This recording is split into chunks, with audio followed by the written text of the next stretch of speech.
Hi guys, welcome back to Kasan YouTube channel. Guys, ಇವತ್ತಿನ ಎರಡನೇ ಪಂದ್ಯ SRH ವರ್ಸಸ್ ಪಂಜಾಬ್ ನಡುವೆ ನಡೀತಾ ಇದೆ. ಸೊ ಈ ಮ್ಯಾಚಲ್ಲಿ ಯಾರು ಗೆಲ್ತಾರೆ, ಯಾರು ಸೋಲ್ತಾರೆ, ಆ್ಯಂಡ್ ಪ್ಲೇಯಿಂಗ್ ಲೆವೆನ್ ಏನಾಗಿರ್ಬೋದು ಅಂತ ಕಂಪ್ಲೀಟ್ ಆಗಿ ಮಾತಾಡ್ಕೊಂಡು ಬನ್ನಿ. ಅದಕ್ಕಿಂತ ಮುಂಚೆ ನೀವು ನಾನು ಫಸ್ಟ್ ಟೈಮ್ ಮಾಡ್ತಾ ಇರೋ ಅಂದರೆ ದಯವಿಟ್ಟು ಸಬ್ಸ್ಕ್ರೈಬ್ ಮಾಡ್ಕೊಬಿಟ್ಟಿರೋಣ ಅಂತ ಹೇಳ್ತಾ ಬನ್ನಿ ಇವಾಗ ಇವತ್ತಿನ ಮ್ಯಾಚ್ ಬಗ್ಗೆ ಡಿಸ್ಕಸ್ ಮಾಡೋಣ.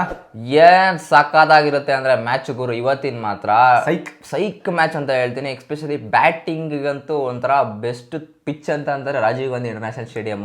ಎರಡು ಹೈವೇ ಪಿಚ್ಚೆ, ಈ ಕಡೆ 300 ರನ್ ಹೊಡಿಯೋಂಥವ್ರು, ಈ ಕಡೆನೂ 300 ರನ್ ಹೊಡಿಯೋಂಥ ಪ್ಲೇಯರ್ಸ್ ಒಂದೇ ಒಂದು ಮ್ಯಾಚ್ ಮಾತ್ರ ಇಲ್ಲ. ಬಟ್ ಈ ಸತಿ ನನಗೆ ಕನ್ಫರ್ಮ್ ಇದೆ, ಇವತ್ತಿನ ಮ್ಯಾಚ್ ಮಾತ್ರ ಹೆವಿ ಥ್ರಿಲ್ಲಿಂಗ್ ಇದ್ದೇ ಇರುತ್ತೆ. ಬಟ್ ನನಗೆ ಅನ್ನಿಸ್ತಾ ಇರೋದೇನಪ್ಪ ಅಂತಂದ್ರೆ ಪಂಜಾಬ್ ಸ್ಟ್ರಾಂಗೆಸ್ಟ್ ಆಗಿ ಕಾಣಿಸ್ತಾ ಇರೋದು. ಎಂಥ ತಂಡ ಅಂತಂದ್ರೆ 5 ವಿಕೆಟ್ ಬಿದ್ದರೂ ಕೂಡ 200+ ಸ್ಕೋರ್ ಮಾಡಿದ್ದಾರೆ ಅವರ ಪಿಚ್ಗಳಲ್ಲಿ. ಈ ರಾಜೀವ್ ಗಾಂಧಿ ಪಿಚ್ಚಲ್ಲಿ ಬಿಡ್ತಾರ.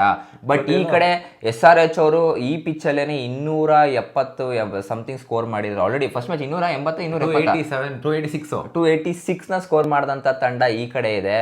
ಎರಡೂ ಕಡೆನೂ ವಿನ್ ಬೇಕೇ ಬೇಕು ಅಂತ ಯೋಚನೆ ಮಾಡ್ತಾ ಇರ್ತಾರೆ. SRH ತುಂಬಾ ನೀಡಿದೆ, ಯಾಕಂತಂದ್ರೆ ಸೊ ಕೆಳಗಡೆ ಕೂತ್ಕೊಂಡ್ಬಿಟ್ಟಿದ್ದಾರೆ. ಸೊ CSK ಅವ್ರ ಜೊತೆ ಒಂದೇ ಒಂದು ಮ್ಯಾಚ್ ನ ಗೆದ್ದಿರೋದು. CSK ಕೆಳಗಡೆ ಇದೆ, ಅವ್ರ ಜೊತೆ ಮೇಲ್ಗಡೆ ಇದ್ದಾರೆ. ಇಬ್ರು ಬ್ಯಾಕ್ ಬೆಂಚಸ್ಗಳು ಕೆಳಗಡೆ ಕೂತ್ಕೊಂಡಿದ್ದಾರೆ. ಒಂದ್ ಕಡೆ 5 ಸತಿ ಟ್ರೋಫಿ ಗೆದ್ದಂತ ತಂಡ, ಇನ್ನೊಂದು ಕಡೆ 2 ಸತಿ ಟ್ರೋಫಿ ಗೆದ್ದಂತ ತಂಡ. ಅಂಡ್ ಅದಲ್ದೇನೆ ಕೂಡ ಅದ್ರ ಮೇಲ್ಗಡೆ ಮುಂಬೈ. ಏನ್ ಗುರು ಈ ಸತಿ ಒಳ್ಳೆ IPL ನಡೀತಾ ಇದೆ ಈ ಸತಿ ಅಂತ ಹೇಳ್ಬೋದು. ಬಟ್ ಇವತ್ತಿನ ಮ್ಯಾಚ್ ಮಾತ್ರ ಅಲ್ಟಿಮೇಟ್ ಆಗಿರುತ್ತೆ. ಮೊದಲನೇದಾಗಿ ಬ್ಯಾಟಿಂಗ್ ಅಂತ ಬಂದಾಗ ಬ್ಯಾಟಿಂಗ್ ಪ್ಯಾರಡೈಸ್ ಇರುತ್ತೆ ಗುರು. ಎಂತ ಪಿಚ್ ರೆಡಿ ಮಾಡ್ತಾರೆ ಅಂದ್ರೆ, ಲಾಸ್ಟ್ ಟೈಮು ಪಿಚ್ ನ ಸ್ವಲ್ಪ ಡಿಫ್ರೆಂಟ್ ಆಗಿ ಮಾಡಿದ್ರು. 160-170 ಪಿಚ್ ಅಂತ ಮಾಡಿದ್ರು. ಬಟ್ ಅದು ಸನ್ರೈಸ್ ಹೈದರಾಬಾದ್ಗೆ ಮಾತ್ರ ಲತ್ತೆ ಹೊಡಿತು. ಈ ಸತಿ ಆತರ ಮಾಡಕ್ ಹೋಗಲ್ಲ. ಬ್ಯಾಗಿದ್ದಾಗ್ಲಿ ಗುರು, ಅವ್ರು 250 ರನ್ನೇ ಹೊಡಿಲಿ.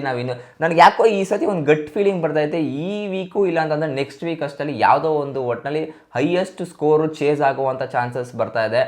ನನಗೆ ಗೊತ್ತಿಲ್ಲ ಯಾಕೆ ಅಂತ. ಬ್ರೇಕ್ ಆಗುತ್ತೆ ಅಂತಂತೀಯ? 242 ಚೇಸ್ ಮಾಡಿದ್ರು ಪಂಜಾಬ್ ಅವರು. 247 242 ಸಮಥಿಂಗ್ ಸ್ಕೋರ್ ಅಂತ ಅನ್ಕೊಂತೀನಿ. ಈ ಸತಿ ನನಗೆ ಅನ್ನಿಸ್ತಾ ಇರೋದೇನಪ್ಪ ಅಂತಂದ್ರೆ, ಈ ಸತಿ 250+ ಇಲ್ಲ 260 ಸ್ಕೋರ್ನ ಚೇಸ್ ಮಾಡುವಂತ ತಂಡ ಯಾವ್ದಾದ್ರು ಒಂದು ತಂಡ ಬಂದೇ ಬರುತ್ತೆ. ಐ ಡೋಂಟ್ ನೋ ಯಾವ ತಂಡ ಅಂತ. ಬಟ್ ನನಗೆ ಇವತ್ತು ಅಲರ್ಟ್ ಅನ್ನಿಸ್ತಾ ಇದೆ. ಇವತ್ತು ಮಾತ್ರ ಒಂಥರ ಮಿಂಚು ಗುಡುಗು ಸಿಕ್ಸರ್ಸ್ಗಳೇ ಇವತ್ತು. ಒಂದ್ ಕಡೆ ಟ್ರಾವಿಸ್ ಹೆಡ್ ಅವರು ಇನ್ನೊಂದು ಏನೋ ಅಪ್ಡೇಟ್ ಬರ್ತಾ ಇದೆ, ಪರ್ಸನಲ್ ಕೆಲಸದಿಂದ ಆಚೆ ಹೋಗ್ತಾ ಇದ್ದಾರೆ ಅಂತ. ಬಟ್ ಅದು ಗೊತ್ತಿಲ್ಲ, ಅಫಿಷಿಯಲಿ ಕನ್ಫರ್ಮ್ ಆಗಿದೆಯೋ ಅಂತ. ಅಫಿಷಿಯಲಿ ಆಗಿಲ್ಲ, ರೂಮರ್ಸ್ ಬರ್ತಾ ಇದೆ ಆ ತರ. ಬಟ್ ಇನ್ ಕೇಸ್ ಏನೋ ಅವ್ರು ಹೋಯ್ತು ಅಂತಂದ್ರೆ ಸನ್ರೈಸ್ ಹೈದರಾಬಾದ್ ಅಂತೂ ಕೆಳಗಡೆ ಬಿದ್ದೋಗ್ಬಿಡ್ತಾರೆ. ಇನ್ನು ಹೆಡ್ ಟು ಹೆಡ್ ನೋಡೋಂಗಿದ್ರೆ ಇಲ್ಲಿ ತನಕ SRH ವರ್ಸಸ್ ಪಂಜಾಬ್ ಅವರು 23 ಮ್ಯಾಚ್ನ ಆಡಿದ್ದಾರೆ. ಇದರಲ್ಲಿ 16 ಮ್ಯಾಚು SRH ಗೆದ್ದಿದೆ ಅಂಡ್ 7 ಮ್ಯಾಚ್ ಮಾತ್ರ ಇಲ್ಲಿ ಪಂಜಾಬ್ ಗೆದ್ದಿದೆ. ಸೊ ಈ ಒಂದು ಸ್ಟ್ಯಾಟ್ಸ್ ನೋಡ್ತಾ ಇದ್ರೆ ಮೇ ಬಿ ಹೈದರಾಬಾದ್ ಅವ್ರಿಗೆ ತುಂಬಾ ಪವರ್ ಇದೆ. ಅಷ್ಟು ಸೀಸನ್ ಅಲ್ಲಿ 2 ಮ್ಯಾಚು ಕೂಡ ಹೈದರಾಬಾದ್ ಗೆದ್ದಿರೋದು. 2 ರನ್ನಿಂದ ಡಿಫೆಂಡ್ ಮಾಡ್ಕೊಂಡು ಗೆದ್ದಿರೋದು ಹೈದರಾಬಾದ್. ಅದು ಎಷ್ಟು 180 ಸ್ಕೋರ್ ಮಾಡಿರ್ತಾರೆ, 182 ಇವ್ರು ಹೊಡೆದಿರ್ತಾರೆ. ಇವ್ರು 180 ಅಷ್ಟೇ ಹೊಡೆಯೋಕ್ಕಾಗುತ್ತೆ, ಲಾಸ್ಟ್ ಬಾಲ್ ಥ್ರಿಲ್ಲರ್ವರೆಗೂ ಹೋಗುತ್ತೆ.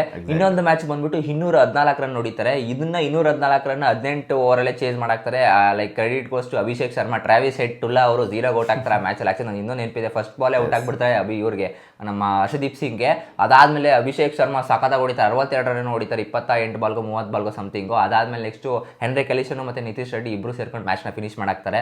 ಒಟ್ಟಿನಲ್ಲಿ ಗೈಸ್ ಇವತ್ತಿನ ಮ್ಯಾಚ್ ಮಾತ್ರ ಸೊ ಹೆವಿ ಥ್ರಿಲ್ಲಿಂಗ್ ಇರುತ್ತೆ. ಸೊ ಫಸ್ಟ್ ಮ್ಯಾಚ್ ಏನು ಅಂತ ಥ್ರಿಲ್ಲಿಂಗ್ ಇರಲ್ಲ. ಸೊ ತುಂಬಾ GT ವರ್ಸಸ್ ಪಂಜಾಬ್ ಅವ್ರದ್ದು. ಸೊ ಎರಡನೇ ಮ್ಯಾಚ್ ಇವಾಗ ಏನು ನಡೆಯುತ್ತಲ್ಲ, so SRH versus PBK, so ಸಖತ್ ಥ್ರಿಲ್ಲಿಂಗ್ ಇರುತ್ತೆ ಅಂತ ಹೇಳ್ಬೋದು ಗೈಸ್. ಪಕ್ಕ ಹೈ ಸ್ಕೋರಿಂಗ್ ಮ್ಯಾಚ್ ಗುರು. ನನಗೆ ಅನ್ನಿಸ್ತಾ ಇರೋದು ಇವತ್ತು ಮಿನಿಮಮ್ 230 ಸ್ಕೋರ್ ಬರುತ್ತೆ ಅಂತ ಅನಿಸ್ತಾ ಇದೆ. ಯಾರೇ ಬ್ಯಾಟಿಂಗ್ ಆಡ್ಲಿ ಗುರು, ಯಾಕಂದ್ರೆ 2 ಬ್ಯಾಟಿಂಗ್ ತಂಡ ಆತರ ಇದೆ. ಒಂದು ಕಡೆ ಪ್ರಿಯಾನ್ ಶಾರಿ ಅವರು ಸೆಂಚುರಿ ಬಾರಿಸ್ಕೊಂಡು ಈ ಮ್ಯಾಚ್ ಅಲ್ಲಿ ಬರ್ತಾ ಇರೋದು. ಇವತ್ತು ಶಬಾಷ್ ಗಿರಿ ತಗೊಂಡ್ರೆ, ಸೆಲ್ಫಿ ತಗೊಂಡ್ರೆ, ಪಾಪ ಹುಡುಗ ಶೈ ಅಂತ ಆಕ್ಚುಲಿ ಹೇಳ್ಬೇಕು ಅಂತಂದ್ರೆ. ಬಟ್ ಇವತ್ತಿನ ಮ್ಯಾಚ್ ಅಲ್ಲಿ ಯಾರೋ ಒಬ್ರು ಸೆಂಚುರಿ ಮಾಡೇ ಮಾಡ್ತಾರೆ, ಯಾರಾದ್ರೂ ಆಗಿರ್ಬೋದು. ಸೆಂಚುರಿ ಅಂತೂ ಫಿಕ್ಸ್. ಇವತ್ತು ಯಾರ ಕಡೆ ಬರ್ಬೇಕು ಗೊತ್ತಾ? ಗ್ಲೆನ್ ಮ್ಯಾಕ್ಸ್ವೆಲ್ ಕಡೆ ಬರ್ಬೇಕು. ಗ್ಲೆನ್ ಮ್ಯಾಕ್ಸ್ವೆಲ್ ಈ ಸೀಸನ್ ಅಲ್ಲಿ ಒಂದು ಮ್ಯಾಚ್ ಗಳು ಆಡಕ್ ಆಗ್ತಲ್ಲ, 2 ಮ್ಯಾಚ್ ಡಕ್ಔಟ್ ಆಗಿ ಇಲ್ಲ. ಅವತ್ತು ಗೆಲ್ಸ್ಬಿಟ್ಟಿದ್ರು ಮ್ಯಾಚ್ ನೋಡದಲ್ಲ. ಇವ್ರ ಮೇಲೆ ಯಾರ ಮೇಲೆ ಆಡ್ಬೇಕು, ರಾಜಸ್ಥಾನ್ ಮೇಲ್ಗಡೆ ಆಡ್ಬೇಕಾರೆ ಸೆಂಚುರಿ ಬರ್ಬೇಕು ಅಂತ ಅನ್ನಿಸ್ತಾ ಇದೆ. ಹೌದು, ಸೆಂಚುರಿ ಬರುತ್ತೆ ಅಂತ ಅನ್ನಿಸ್ತಾ ಇದೆ. ಯಾಕಂತಂದ್ರೆ ನನಗೆ ಅನ್ನಿಸೋದು ಪರ್ಸನಲ್ ಆಗಿ ಒಳ್ಳೆ ಪಿಚ್ ಇದೆ, ಬ್ಯಾಟಿಂಗ್ ಇದ್ರಲ್ಲಿ ಒಳ್ಳೆ ಸಿಕ್ಸರ್ಸ್ ಗಳು ಬರುತ್ತೆ. ಎರಡೂ ಕಡೆ ಎಸ್ಪೆಷಲಿ ಇಶಾನ್ ಕಿಶನ್ ಅವ್ರು ಕಾಯ್ತಾ ಇರ್ತಾರೆ. ಅವರು ಕೂಡ ಪಾಪ ನೋಡಿ ಸೆಂಚುರಿ ಮಾಡಿದ್ರು. ಬಟ್ ಅದಾದ್ಮೇಲೆ ಸೆಂಚುರಿ ಮಾಡೋಕ್ಕಾಗಿಲ್ಲ. ಫಸ್ಟ್ ಮ್ಯಾಚ್ ಅಲ್ಲೇ ಸೆಂಚುರಿ ಮಾಡ್ತಾರೆ ಅವ್ರ ಪಾಪ. ಬಟ್ ಅದಾದ್ಮೇಲೆ ರನ್ಸ್ ಬಂದಿಲ್ಲ. ಟ್ರಾವಿಸ್ ಹೆಡ್ ಅವ್ರ ಕಡೆಯಿಂದನೂ ರನ್ಸ್ ಬರ್ತಾ ಇದೆ, ಬಟ್ ಅಂದ್ರೆ ಅವರು ಕ್ಲಿಕ್ ಆನ್ ಆಗಕ್ಕೆ ಆಗ್ತಾ ಇಲ್ಲ. ಇನ್ನೊಂದು ಕಡೆ ಅಭಿಷೇಕ್ ಶರ್ಮಾ ಮೇಲೆ ಹೆವಿ ಪ್ರೆಷರ್ ಇರುತ್ತೆ, ಯಾಕಂದ್ರೆ ಅವರು ರನ್ಸ್ ಬಂದಿಲ್ಲ ಈ ಸತಿ. ಲಾಸ್ಟ್ ಸೀಸನ್ ಅಲ್ಲಿ ಆಕ್ಚುಲಿ ಅವ್ರು ಹೆಚ್ಚು ಕಮ್ಮಿ ಒಂದಷ್ಟು ಹೊಡೆದಿದ್ದು ಅಷ್ಟೇ. ಅದಾದ್ಮೇಲೆ ಯಾವ್ದು ಫಸ್ಟ್ ಮ್ಯಾಚ್ ಏನ ಬೇಗ ಔಟ್ ಆದ್ರು ಅನ್ಕೊಂತೀನಿ. ಅವರು ಒಂದು 30-40 ರನ್ 286 ಬಂತಲ್ಲ ಅವತ್ತಿನ ಮ್ಯಾಚ್. ಫಸ್ಟ್ ಮ್ಯಾಚ್ ಅಲ್ಲಿ ಅದು ಹಳೆ ಲಾಂಗ್ ಈಗ. ಬಟ್ ಇವಾಗ ಡಿಫ್ರೆಂಟ್ ಹೈದರಾಬಾದ್ ಆಗಿ ಕಾಣಿಸ್ಕೊಳ್ಬೇಕು ಅಂತಂದ್ರೆ ಫಸ್ಟ್ ಆಫ್ ಆಲ್ ಪ್ಲಾನ್ ಚೆನ್ನಾಗಿ ಮಾಡಬೇಕು. ನನಗೇನೋ ಇವರು ಓವರ್ ಬಿಲ್ಡಪ್ ಕೊಟ್ಟಾಗಿಂದ ಸೊ ಅದೇನೋ ಹೇಳ್ತಾರಲ್ಲ ಒಂಥರ ಶಾಪ್ ಆಗಿಬಿಟ್ಟೈತಿ ಈಗ ಅವ್ರಿಗೆ. ಸೊ ಯಾರು ಹೊಡಿಯೋಕ್ಕಾಗ್ತಾ ಇಲ್ಲ. ಸೊ ಯಾವಾಗ ಇವರು 286 ಹೊಡೆದ್ಮೇಲೆ ನಾವು ನೆಕ್ಸ್ಟ್ ಮ್ಯಾಚ್ 300 ಹೊಡಿತೀವಿ ಅಂತ ಬಿಲ್ಡಪ್ ಕೊಟ್ಕೊಂಡ್ರು, ಬಿಲ್ಡಪ್ ಎಲ್ಲ ಉಲ್ಟಾ ಆಗ್ಬಿಟ್ಟಿದೆ ಇವಾಗ. ಪ್ಯಾಟ್ ಕಮಿನ್ಸ್ ಅವ್ರಿಗೆ ಎಲ್ಲೋ ಒಂದ್ ಕಡೆ ಅವರ ಸ್ಟ್ರಾಟಜಿ ಉಲ್ಟಾ ಆಗ್ತದೆ ಅಂತ ಅನಿಸ್ತಾ ಇದೆ ಪರ್ಸನಲ್ ಆಗಿ. ಅವ್ರಿಗೂ ಒಂದು ಸ್ವಲ್ಪ ಕಷ್ಟ ಗೊತ್ತಾಗ್ಲಿ ಸುಮ್ಮನಿರ್ಗರು. ನಮ್ಮೇನು ಇಂಡಿಯಾದವ್ರನ್ನ ಯಾವ ರೀತಿ ಸೋಲ್ಸೋರೆ, ಟೆಸ್ಟಲ್ಲಿ ಸೋಲ್ಸೋರೆ, ಒಡಿಯೋದಲ್ಲಿ ಸೋಲ್ಸೋರೆ, ಸ್ವಲ್ಪ ನೋಡ್ಲಿ ಅವರು ಒಂಚೂರು ರುಚಿ ಗೊತ್ತಾಗ್ಲಿ ಅಂತ ಯಾಕೋ ನನಗೆ IPL ಅವರು ಸ್ವಲ್ಪ ರುಚಿ ಮುಟ್ಟಿಸ್ತಾ ಇದ್ದಾರೆ. ಇನ್ನು ಪ್ಲೇಯಿಂಗ್ ಲೈನ್ ಕಡೆ ಗಮನ ಕೊಡ್ತು ಅಂತಂದ್ರೆ ಸೊ SRH ಕಡೆ so Travis Head, Abhishek Sharma, Ishan Kishan, Nitish Reddy, so Kamindu Mendis ಅವ್ರನ್ನ ಹಾಕೊಂತ ಇದ್ದಾರೆ ಇಲ್ಲಿ. ಕಮಿಂಡು ಮಿಂಡೀಸ್ ಅವರು ಇವತ್ತಿನ ಪಿಚ್ಚಲ್ಲಿ ಸ್ವಲ್ಪ ಡೌಟ್ ಇದೆ, ನೋಡೋಣ ಯಾರು. ನಂಗೆ ಅನಿಸ್ತದೆ ಕಮಿಂಡು ಮಿಂಡೀಸ್ಗೆ ಹೋಗ್ತಾರೆ, ಯಾಕಂದ್ರೆ ಅವ್ರಿಗೆ ಎಕ್ಸ್ಟ್ರಾ ಸ್ಪಿನ್ನರ್ ಸಿಗೋದ್ರಿಂದ, ಎಕ್ಸ್ಟ್ರಾ ಬ್ಯಾಟರ್ ಸಿಗೋದ್ರಿಂದ ಇವರು ಚೆನ್ನಾಗಿ ಆಡ್ತಾರೆ ಅಂತ ಹಾಕೊಳ್ಬೋದೇನೋ. ಇನ್ನು ಹೆನ್ರಿಚ್ ಕ್ಲಾಸನ್ ಅವರು ಇರ್ತಾರೆ, ಅಂಡ್ ಅಂಕಿತ್ ವರ್ಮಾ ಅವರು, ಪ್ಯಾಟ್ ಕ್ಯೂಮೆನ್ಸ್, ಅನ್ಸಾರಿ ಅವರು ಇರ್ತಾರೆ, ಜೈದೇವ್ ಉನತ್ಕಟ್ಟು, ಅಂಡ್ ಲಾಸ್ಟ್ಲಿ ಶಮಿ ಅವರು ಇರ್ತಾರೆ. Mohammed Shami one of the best bowling. ನಂಗೆ ಅನ್ನಿಸ್ತಲ್ಲ ಇವರು ಆಡಮ್ ಜಂಪನ್ ಯಾಕೆ ಕುಣಿಸ್ಕೊಂಡಿದ್ದಾರೆ, ಅಂಡ್ ಜೊತೆಗೆ ರಾಹುಲ್ ಚಾರ್ ಅವ್ರನ್ನು ಕುಣಿಸ್ಕೊಂಡಿದ್ದಾರೆ. ಸ್ಪಿನ್ನಿಂಗ್ ಅಲ್ಲಿ ಯಾಕೆ ಅವ್ರು ಹಾಕ್ತಾರೆ ಅಂತ ಕನ್ಫ್ಯೂಷನ್. ಇವರ ಒಂದು ಬೌಲಿಂಗ್ ಲೈನ್ ಅಪ್ ಚೆನ್ನಾಗಿದೆ ಅಂತ ಹೇಳ್ಬಿಟ್ಟು ಅವ್ರನ್ನೇ ಆಡಿಸ್ತಾರೆ. ಅದೇ ಜೀಶಾನ್ ಅಂತ ಒಬ್ಬ ಯಂಗ್ಸ್ಟರ್ ಸ್ಪಿನ್ನರ್ ಸಿಕ್ಕಿದ್ದಾರೆ. ಬಟ್ ನನಗೆ ಅನ್ನಿಸ್ತಾ ಇರೋದು ಒಂದು ಸ್ವಲ್ಪ ಎಕ್ಸ್ಪೀರಿಯನ್ಸ್ಗೂ ಒತ್ತು ಕೊಡಬೇಕಾಗುತ್ತೆ. ಇವತ್ತೇನಾದರೂ ರಾಹುಲ್ ಚಾರ್ ಅವ್ರನ್ನ ತಗೊಂಬಂತು ಅಂತಂದ್ರೆ ಮೇ ಬಿ ಇನ್ನೊಂದು ಸ್ವಲ್ಪ ಸ್ಟ್ರಾಂಗ್ ಆಗಿರುತ್ತೆ ತಂಡ ಅಂತ ಅನಿಸುತ್ತೆ. ಜೀಶಾನ್ ಅವರು ಬ್ಯಾಟಿಂಗ್ ಆಡಲ್ಲ, ಬೌಲಿಂಗ್ ಚೆನ್ನಾಗಿ ಆಗ್ತಾ ಇದ್ದಾರೆ, ಇಲ್ಲ ಅಂತ ಹೇಳ್ತಾ ಇಲ್ಲ. ಬಟ್ ಸ್ಟಿಲ್ ನಮಗೂ ಇನ್ನೊಂದು ಸ್ವಲ್ಪ ಕ್ರೂಷಿಯಲ್ ವಿಕೆಟ್ ಬೇಕು ಅಂತಂದ್ರೆ ನಾನು ನೋಡೋದು ಪರ್ಸನಲ್ ಆಗಿ ರಾಹುಲ್ ಚಾವನ್ನ ಹಾಕೊಳ್ಬೇಕು ಅಂತ ಅಂತೀನಿ. ಇನ್ನು ನೆಕ್ಸ್ಟ್ ಪಂಜಾಬ್ ಕಡೆ ಪ್ಲೇಯಿಂಗ್ ಲೆವೆನ್ ನೋಡ್ತಾ ಇದ್ರೆ ಅವ್ರದ್ದು ಪಂಜಾಬ್ ಅವ್ರದ್ದು ಏನು ಚೇಂಜಸ್ ಇಲ್ಲ guys, same as it is last ಒಂದು ಏನು ಆಡೋದಲ್ಲ ಅದೇ ಒಂದು ಪ್ಲೇಯಿಂಗ್ ಲೆವೆನ್ ಇರುತ್ತೆ ಅಂತಲೇ ಹೇಳ್ಬೋದು. ಪಂಜಾಬು ನಾನು ಹೇಳ್ತಾ ಇದ್ದೀನಿ ಈಗಲೂ ಒನ್ ಆಫ್ ದ ಬೆಸ್ಟ್ ತಂಡ ಯಾವುದಪ್ಪ ಅಂತಂದರೆ ಪಂಜಾಬ್ ಅವರೇ. DC ಎಲ್ಲೋ ಒಂದು ಕಡೆ ನನಗೆ ಅನ್ನಿಸ್ತಾ ಇರ್ತದೆ ಕನ್ಸಿಕ್ಯೂಟಿವ್ ಆಗಿ ಗೆಲ್ತಾ ಇದ್ರೆ, ಇಲ್ಲ ಅಂತ ಹೇಳ್ತಾ ಇಲ್ಲ. ಬಟ್ ನನಗೆ DC ಗಿಂತ ಪಂಜಾಬ್ ಮೇಲೆ ಒಂದು ಸ್ವಲ್ಪ ಜಾಸ್ತಿ ಲವ್ ಇದೆ. ಯಾಕಂದರೆ ಪಂಜಾಬ್ ಒಂಥರ ಡಿಫ್ರೆಂಟ್ ತಂಡ ಗುರು. ನೋಡಿ ಅವರು ಒಂಥರ ಅವ್ರ ಟೀಮ್ ಹೆಂಗಿದೆ ಅಂತಂದರೆ ಸೋಲ್ತಾ ಇರ್ತಾರೆ, ಪ್ರತಿ ವರ್ಷನೂ ಸೋಲ್ತಾರೆ, ನಮ್ಮ RCB ಥರನೇ.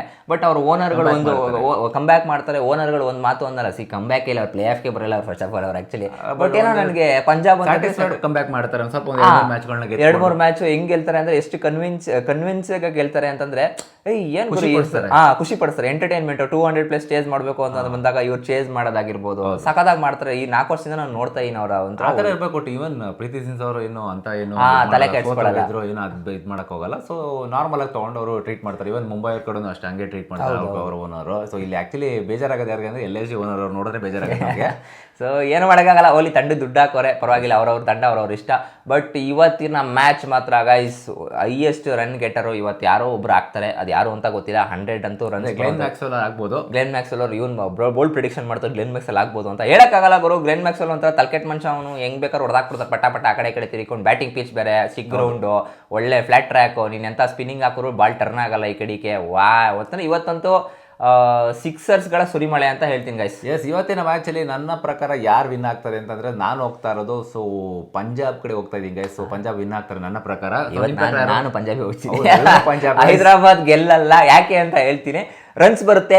ಪಂಜಾಬ್ ಅವರು ನನ್ನ ಅನ್ಡಿಫಿಟೆಡ್ ಆಗಿ ಉಳ್ಕೊಂತಾರೆ ಅಂತ ಅನಿಸ್ತಾ ಇದೆ. ಯಾಕಂದ್ರೆ ಆಲ್ರೆಡಿ CSK ಅವರು ಕೂಡ ಕನ್ಸಿಕ್ಯೂಟಿವ್ ಆಗಿ 1 ಮ್ಯಾಚ್ನ ಗೆದ್ದು 5 ಸೋತಿದ್ದಾರೆ. ಇವರು ಕೂಡ 1 ಮ್ಯಾಚ್ನ ಗೆದ್ದು 4 ಮ್ಯಾಚ್ ಆಲ್ರೆಡಿ ಸೋತಿದ್ದಾರೆ. ಇವತ್ತಿನ ಮ್ಯಾಚ್ ಹೆಸರು 5ನೇ ಮ್ಯಾಚು ಸೋಲ್ತಾರೆ ಅಂತ ಅನ್ಕೊಳ್ಳಿ. ಇವತ್ತು ಪಂಜಾಬು ವಿನ್ ಆಗುತ್ತೆ. ಎಸ್ ಗೈಸ್, ನಿಮ್ಮ ಪ್ರಕಾರ ಯಾರು ವಿನ್ ಆಗ್ತಾರೆ ಅಂತ ನೀವು ಕಾಮೆಂಟ್ ಮಾಡೋದು ಸಹ ಮರಿಬೇಡಿ. ಆ್ಯಂಡ್ ಇನ್ನೂ ಯಾರಲ್ಲ ನಮ್ಮ ಚಾನಲ್ ಸಬ್ಸ್ಕ್ರೈಬ್ ಮಾಡ್ಕೊಂಡಿಲ್ಲ ಅಂದರೆ ದಯವಿಟ್ಟು ಸಬ್ಸ್ಕ್ರೈಬ್ ಮಾಡ್ಕೊಳ್ಳಿ. ಗೈಸ್ ಇದಾಗಿತ್ತು ಒಂದು ಪ್ರಿವ್ಯೂ ವಿಡಿಯೋ. ಸೊ ಸಿಗೋಣ ಮುಂದಿನ ವಿಡಿಯೋದಲ್ಲಿ. ಅಲ್ಲಿ ತನಕ ನಮ್ಮ ಚಾನಲ್ನ ಸಬ್ಸ್ಕ್ರೈಬ್ ಮಾಡ್ಕೊಂಡಿಲ್ಲ ದಯವಿಟ್ಟು ಸಬ್ಸ್ಕ್ರೈಬ್ ಮಾಡ್ಕೊಳ್ಳಿ. ಬಾಯ್.